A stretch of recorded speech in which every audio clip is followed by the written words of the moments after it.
तो पार्ट 1 में आपने देखा था हम गए थे आधी रात को केक ढूंढने के लिए जो नहीं मिला। बहुत दिमाग लगाने के बाद याद आता है कि हमारे पास एक दोस्त का नंबर है जो 24 में ही काम करता है। तो बात हमारी हो चुकी थी पर उन्होंने कहा कि हमारे पास सिर्फ एक ही केक है। फिर दोनों भाई स्कूटी को भगाते हुए चले गए 24 की तरफ। 24 पर हम जा ही रहे थे तभी याद आता है हमारी स्कूटी में तो तेल ही नहीं है।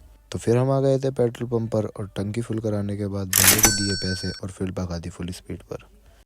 दोनों भाई 24 आ तो गए थे पर यहाँ पर भी केक नहीं था। केक यहाँ पर था तो पर बहुत ज़्यादा छोटा था और मुझे अच्छा भी नहीं लग रहा था। मेरे दोस्त का इतना स्पेशल डे और मैं एक छोटे से केक को लेकर नहीं बनाना चाहता था। हम दोनों पर सिर्फ एक ही ऑप्शन बचा था कि अपने दोस्त को उठाएं और उसे कहीं पर भी लेके चलें। फिर क्या फुल स्पीड पे भगा दी स्कूटी को। पर मैंने सोचा था कि अपने दोस्त को सरप्राइज दूंगा पर अब नहीं दे पाऊंगा। तो ये लो दोस्तों पहुंच गए थे इसके घर और ये रहा आपका बर्थडे बॉय। फिर एक ही स्कूटी पे बैठ के तीनों भाई जा ही रहे थे तभी एकदम 24 से हमारे पास फोन आ जाता है। हमारी खुशी का ठिकाना नहीं रहता, हम जल्दी से पहुंच जाते हैं 24 पर। हाँ तो दोस्तों हमने ले लिया था ये प्यारा सा केक लेने के बाद इनने कर दिया था केक का मर्डर।